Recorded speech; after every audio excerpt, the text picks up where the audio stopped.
Okay, my dear students. So yesterday, you know that we had started with the acid basis.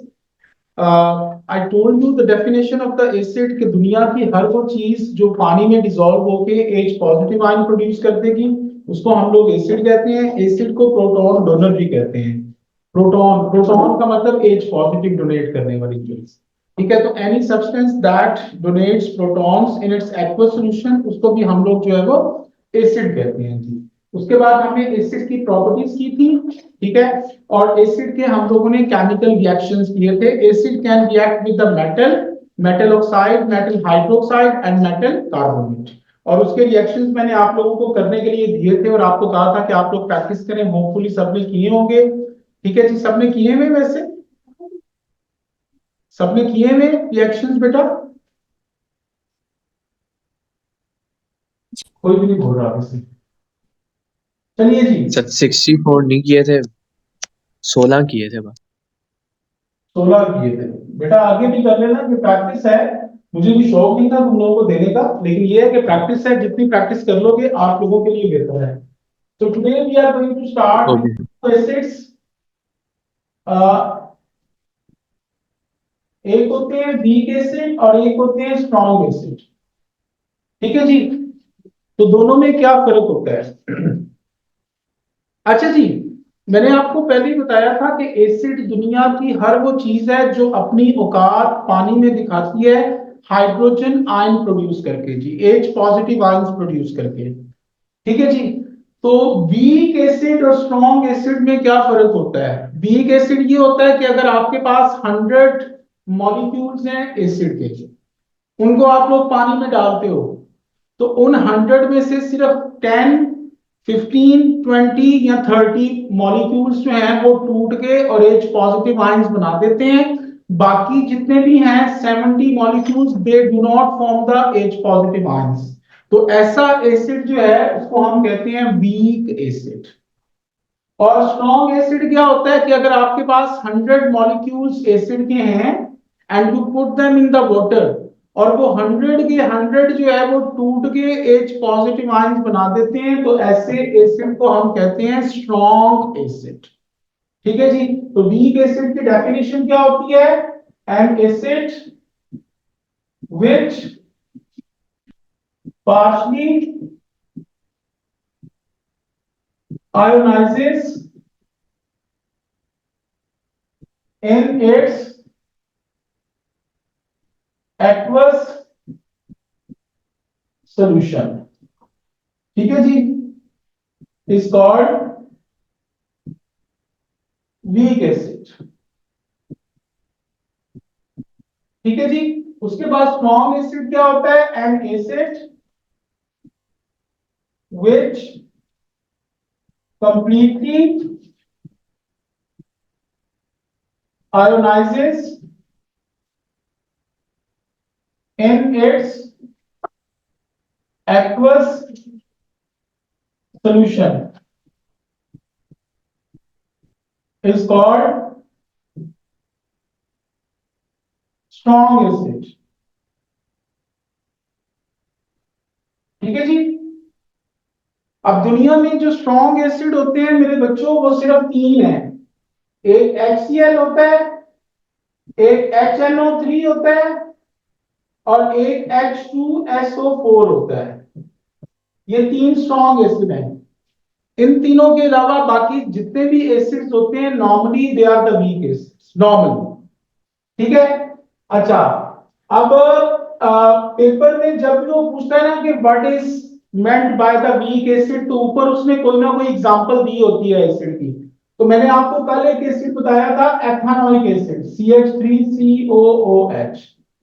तो आपने ये definition लिख के उसके बाद इसकी इक्वेशन भी लिखनी होती है। कैसे? ये देखिए CH3COOH और ये रिवर्सिबल का साइन डाल के और इसके आयंस बना दें CH3COO माइनस और H पॉजिटिव।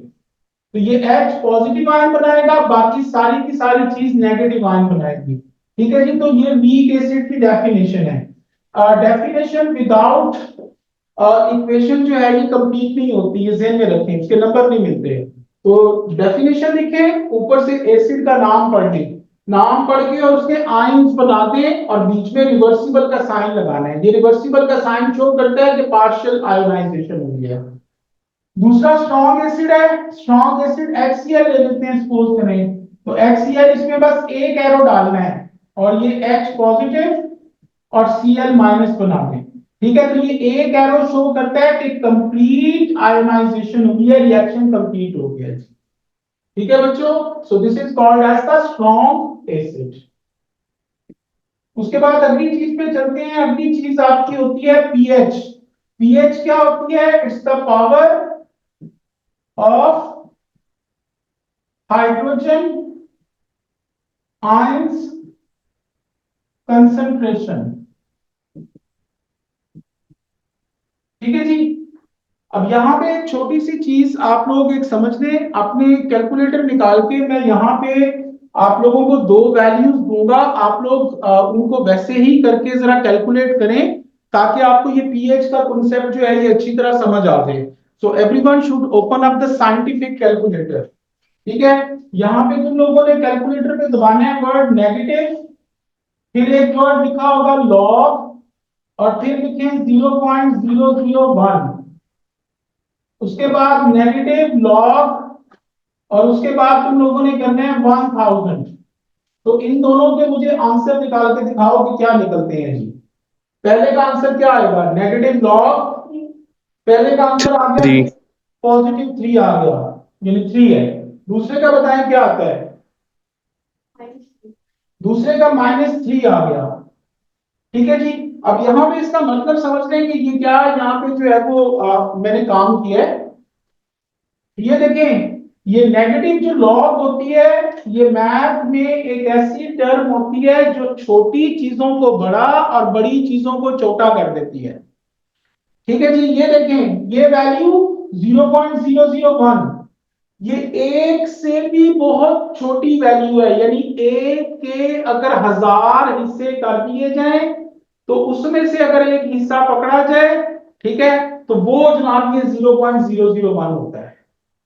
ठीक है, और उसका अगर नेगेटिव लॉग दें तो उसने देखें उसको बढ़ा दिया है, उसकी वैल्यू बड़ी कर दी है। और एक बड़ी value 1000, 1000 is very bigger than 1, तो इसका आप नेगेटिव लॉग देते हैं तो उसने इसको छोटा कर दिया है। तो नेगेटिव लॉग मेरे बच्चों मैथ में ऐसी टर्म होती है जो छोटी चीजों को बड़ा और बड़ी चीजों को छोटा कर देती है। हमारे पास किसी भी सॉल्यूशन के अंदर जो H पॉजिटिव आयंस होते हैं, जो हाइड्रोजन आयन होते हैं, वो बहुत ही कम होते हैं और इतने कम आयंस की कंसंट्रेशन को हमारे लिए याद रखना बहुत मुश्किल काम है। तो उसके लिए मेरे बच्चों हम लोगों ने क्या किया हुआ है, इसका नेगेटिव लॉग दिया हुआ है ताकि वो आंसर बड़ा बन सके। आप लोग देखें कि जिस चीज की पीएच 5 होगी और एक चीज की पीएच 1 है, तो जिसकी पीएच 1 है वो स्ट्रॉन्ग एसिड है, जिसकी पीएच 5 है हम कहते हैं भाई ये वीक एसिड है। हालांकि 5 वाला आंसर तो बड़ा है, 1 तो छोटा है, तो वो उल्टा काम हुआ है। जिसका आंसर छोटा है आप लोग उल्टा सोचें, उसकी हाइड्रोजन आयन कंसंट्रेशन ज्यादा होगी। जिसका आंसर बड़ा है, बड़ा आंसर कब आता है? जब छोटी वैल्यू हो, और छोटा आंसर कब आता है? जब बड़ी वैल्यू हो। ठीक है जी। तो पीएच का जो असल फॉर्मूला होता है, ये pH is equal to negative log of hydrogen ion concentration. So this is the real formula of the pH.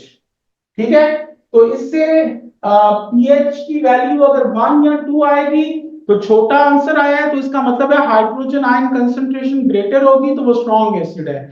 अगर pH की वैल्यू 5 या 6 आई है तो बड़ा आंसर आया है, तो इसका मतलब है हाइड्रोजन आयन कंसंट्रेशन कम है, इसीलिए बड़ा आंसर आया है। ठीक है जी। उसके बाद अगली चीज पे चलते हैं, the next one that is the pH scale. PH scale जो है ये 0 से लेके और 14 तक जो है वो जाता है जी। इसके बीच में एक सेंट्रल पॉइंट होता है जिसको 7 कहते हैं जी। ठीक है, अब इसको जरा गौर से सुनते जाइएगा क्योंकि इसमें भी बच्चों को थोड़ी सी मिसकंसेप्शन होती है। ये 7 जो है इसको हम कहते हैं न्यूट्रल पॉइंट। ठीक है, अब याद रखो, दोबारा से सुन लो, कोई भी चीज अगर पानी में हाइड्रोजन आयन प्रोड्यूस करती है तो वो एसिड है, कोई भी चीज पानी में अगर OH माइनस आयन प्रोड्यूस करती है तो वो बेस होती है नॉर्मली। तो जो न्यूट्रल चीज होती है उसमें H पॉजिटिव और OH नेगेटिव, इन दोनों की कंसेंट्रेशन एक दूसरे के इक्वल होती है, ठीक है जी। लेकिन जब 7 से कम पीएच पे आप लोग जाते जाते हैं तो वो चीज एसिडिक हो जाएगी। क्यों? क्योंकि उसमें हाइड्रोजन आयन ग्रेटर हो जाएंगे और OH माइनस कम हो जाएंगे। और अगर आप 7 से अबव जाएंगे तो वो चीज बेसिक हो जाएगी। क्यों? क्योंकि उसमें हाइड्रोजन आयन कम हो जाएंगे और OH माइनस बढ़ जाएंगे। तो यहाँ पे एक चीज गौर करें कि एसिड में भी हाइड्रोजन आयन मौजूद है और बेस में भी हाइड्रोजन आयन मौजूद है। इसीलिए तो हम लोग कहते हैं कि बेस की पीएच 11, 12, 13 वगैरह जो आती है वो क्यों आती है? हम लोग उसकी पीएच, तो पीएच का मतलब हाइड्रोजन आयन 12, 13 पीएच, बहुत बड़ा आंसर आ गया। इसका मतलब है हाइड्रोजन आयन कंसेंट्रेशन बहुत ही कम होती है। समझ लगी है?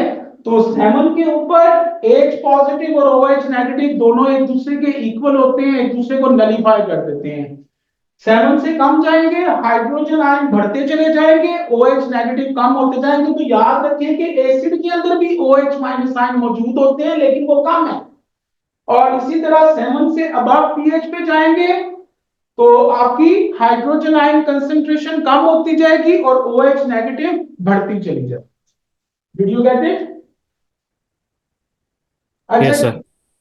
उसके बाद अगली चीज मेरे बच्चों, that is the measurement of pH.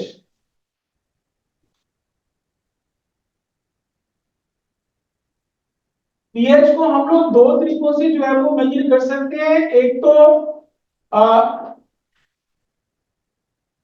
Universal litmus paper, एक तो यूनिवर्सल लिटमस पेपर होता है जी।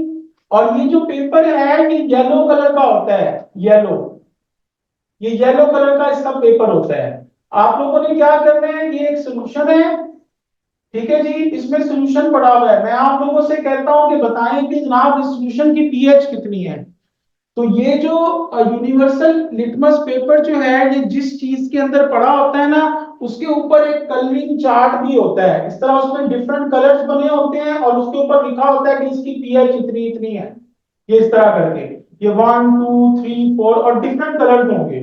तुम लोगों ने क्या करना है कि ये येलो पेपर को इसके अंदर डिप कर लें, इसमें डुबोएं और इसको बाहर निकाल लें। तो जितना हिस्सा डूबेगा वो कलर हो जाएगा। तो वो जो कलर है ये वाला आपके पास कलरिंग चार्ट है, कलरिंग चार्ट। तो इसके साथ कंपेयर कर लें कि कहां पे वो कलर मिल रहा है। मसलन यहां पे मिल रहा है जी, तो ये यहां पे मिल रहा है तो भाई इसका जो कलर मिल रहा है तो उसके ऊपर 6 लिखा हुआ है, तो इसका मतलब है इस सॉल्यूशन की पीएच 6 होगी जी। समझ आ गया? तो उसको कैसे करेंगे, dip the universal indicator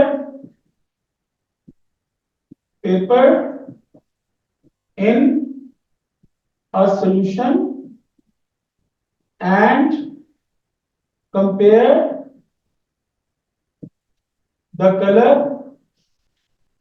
with a coloring chart will give us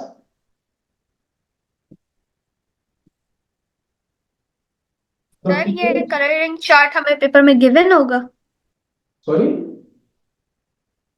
sir ये कलरिंग चार्ट जिससे हाँ हमें कलर पता चलेगा ये पेपर में गिवन होगा?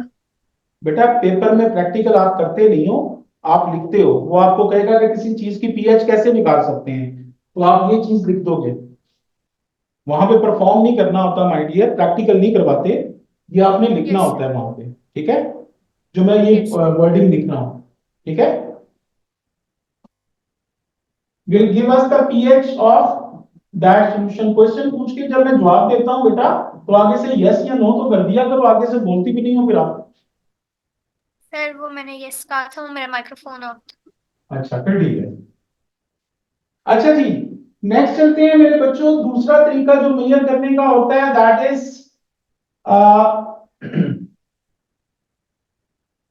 The pH meter.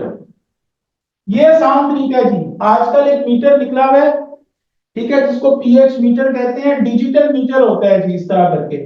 उसकी एक वायर होती है, उस वायर को तुम लोग जो है वो डिप कर दो सॉल्यूशन के अंदर, ठीक है, ये वायर इसके अंदर डाल दो, तो जो भी पीएच होगी वो इसके ऊपर डिस्प्ले हो जाएगी, लाइक 5.9। तो वो पीएच जो एग्जैक्ट होगी वो हमें इससे पता चल जाएगी, ठीक है जी। तो इसको लिखते हैं कि dip the wire of pH meter in a solution and the pH will be displayed on pH meter, ठीक है जी। तो ये दो तरीके हैं मेरे बच्चों जिनसे हम लोग जो है वो pH फाइंड आउट कर सकते हैं जी। अच्छा जी, इंडिकेटर, इंडिकेटर क्या होते हैं? दीज आर द सॉल्यूशंस, ठीक है, which have different color in acid and base, ठीक है। ये ऐसे सॉल्यूशन होते हैं कि इनका एक ड्रॉप या दो ड्रॉप किसी सॉल्यूशन में डालने, और अगर हमने चेक करना हो कि ये जो सॉल्यूशन है ये एसिडिक है कि बेसिक है, तो ड्रॉप डालने से वो जो कलर देगा उससे हमें आइडिया हो जाएगा कि ये सॉल्यूशन एसिडिक है कि बेसिक है, ठीक है जी। तो इसको लिखने the solutions which show different colors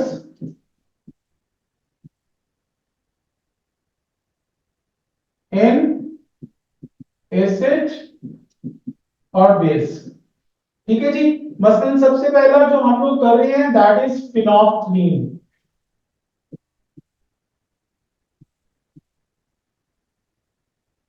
phenolphthalein का एसिड में जो कलर होता है मेरे बच्चों दैट इज कलरलेस, और बेस के अंदर जो है ये पिंक कलर का होता है जी, ठीक है। दूसरा होता है थाइमोल पथलीन, ये नया ऐड हुआ है आपके सिलेबस में। ये एसिड के अंदर जो है ये आपका ग्रीन कलर का होता है, जबकि बेस के अंदर जो है ये ब्लू कलर का होता है जी, ठीक है जी। तीसरा आपका methyl orange, methyl orange acid के अंदर रेड होता है और बेस के अंदर येलो होता है जी। और उसके बाद नंबर 4 पे आता है यूनिवर्सल इंडिकेटर सॉल्यूशन। वो पीछे हमारे पास यूनिवर्सल लिटमस पेपर या यूनिवर्सल इंडिकेटर पेपर था, ये सॉल्यूशन है। तो ये एसिड के अंदर होता है जी रेड कलर का, और बेस के अंदर ये होता है जी ब्लू कलर का। तो ये चार इंडिकेटर्स जो हैं ये आप लोगों ने इनके नाम याद कर लेने हैं, ये आपके सिलेबस में है, ये एक नया ऐड हुआ है थाइमोल्फथलीन, ठीक है जी। एसिड में ग्रीन है और बेस में जो है ये ब्लू कलर का होता है।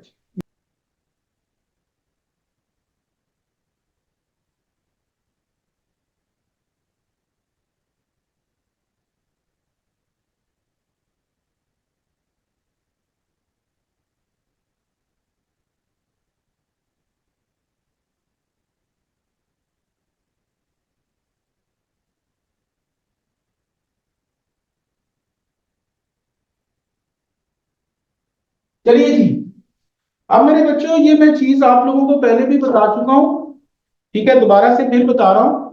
This is the periodic table. Periodic table में मैंने आपको बताया था कि ग्रुप 3 के एक एलिमेंट के नीचे लाइन लगा दें, इसके दो, इसके तीन, इसके चार, और इन सब लाइनों को अगर आप आपस में ज्वाइन करते हैं तो आपके पास एक सीढ़ी बन जाती है जिसको हम कहते हैं स्टेयर केस।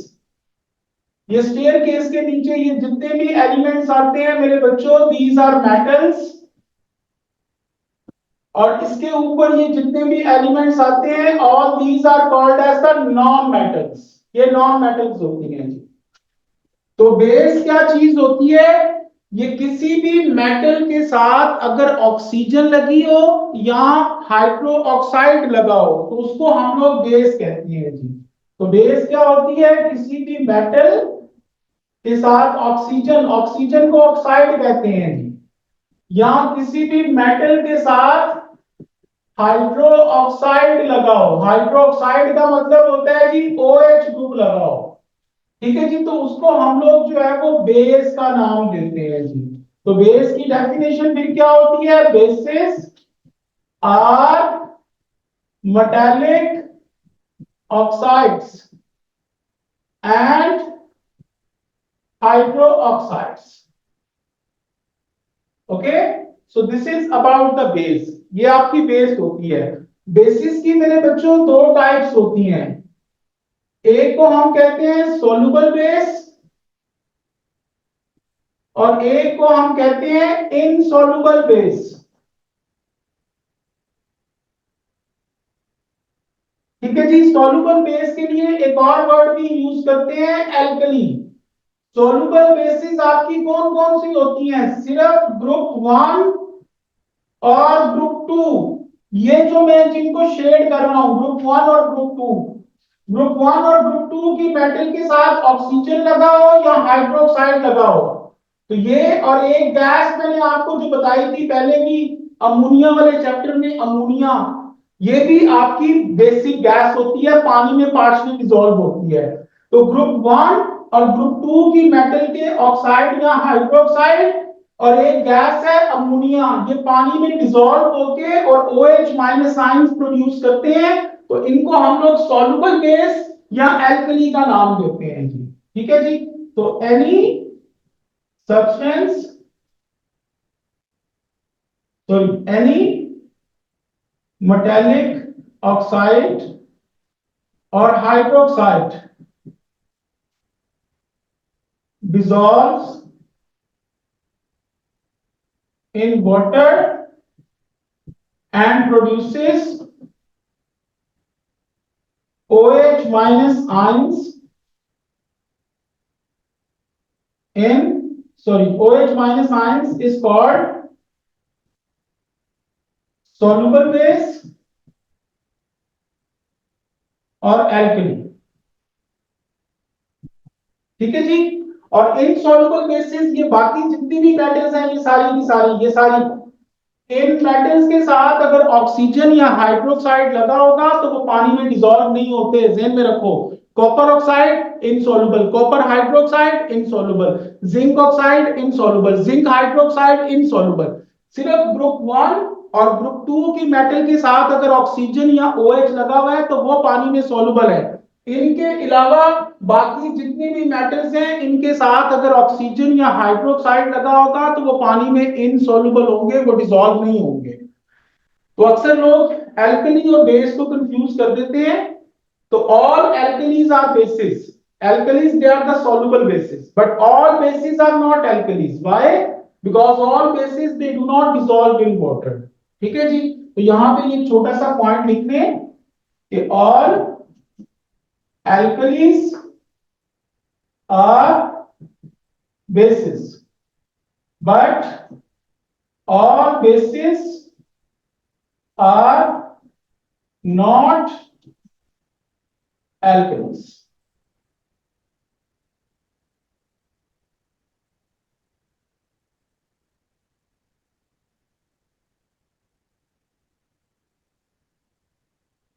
अच्छा जी, अगली चीज जो हम लोग शुरू करने जा रहे हैं that is the properties of basis, कि बेसिस की प्रॉपर्टीज क्या क्या होती हैं। तो पहली तो बेस की प्रॉपर्टी होती है मेरे बच्चों कि ये रेड लिटमस पेपर को क्या कर देगा? ब्लू कर देगा।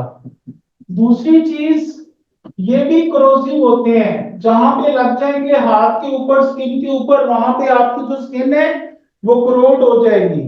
और तीसरी इनकी property, they are bitter in taste, कड़वे होते हैं जायके में।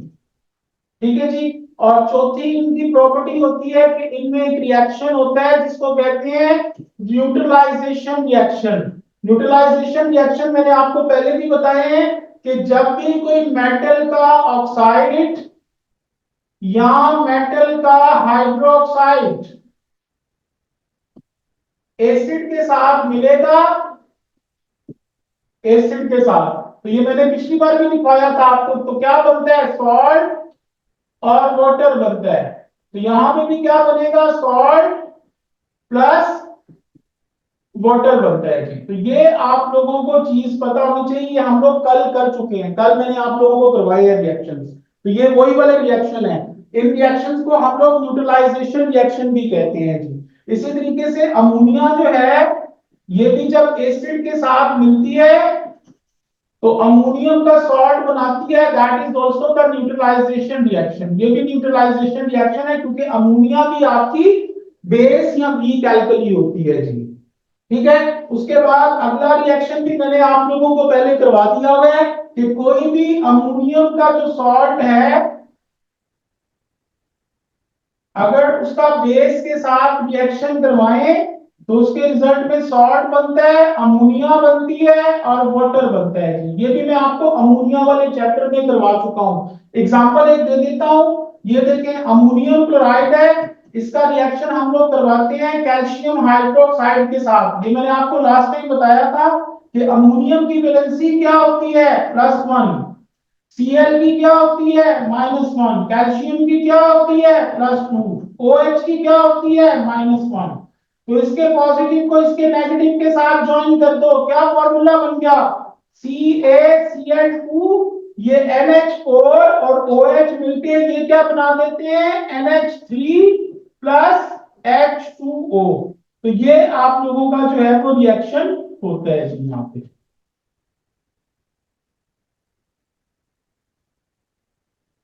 ठीक है जी। अच्छा, अब यहाँ पे जो इंपॉर्टेंट चीज आप लोगों को बतानी है मुझे इस रिएक्शन से रिलेटेड, ठीक है, वो जरा आप लोगों ने ध्यान से सुननी है कि अमोनियम का कोई भी सॉल्ट हो वो बेस के साथ मिलेगा तो यही बनाएगा। एक और रिएक्शन कर लेते हैं, अमोनियम फॉस्फेट और कैल्शियम हाइड्रोक्साइड ही ले लेते हैं। तो ये अमोनियम की वैलेंसी +1, इधर जो 3 लिखा हुआ है इसको भूल जाओ, तुम लोग अमोनियम बस लिखो, और ये पूरी चीज PO4 - 3 होती है, कैल्शियम +2 होता है। ये OH के साथ 2 लिखा हुआ है, भूल जाओ, OH को -1 लिखो। तो ये इसके साथ ज्वाइन करके प्लस माइनस कैंसिल, 3 इधर 2 इधर, तो ये क्या बन जाएगा, Ca3PO4 ट्वाइस बन गया। ठीक है जी, और साथ क्या बनेगा, NH4 और OH मिलके क्या बन जाएगा, NH3 प्लस H2O। तो जब भी कोई अमोनियम का सॉल्ट किसी भी बेस के साथ रिएक्ट करता है तो उसके रिजल्ट में अमोनिया गैस बनती है। और ये जो अमोनिया गैस है ये इसका बनना यहाँ पे बहुत इंपॉर्टेंट है। इसी चीज को हम लोग कल जो है वो तफसील से शुरू करेंगे जी। ठीक है, so that's it for today my dear students, everybody have a nice time, take care.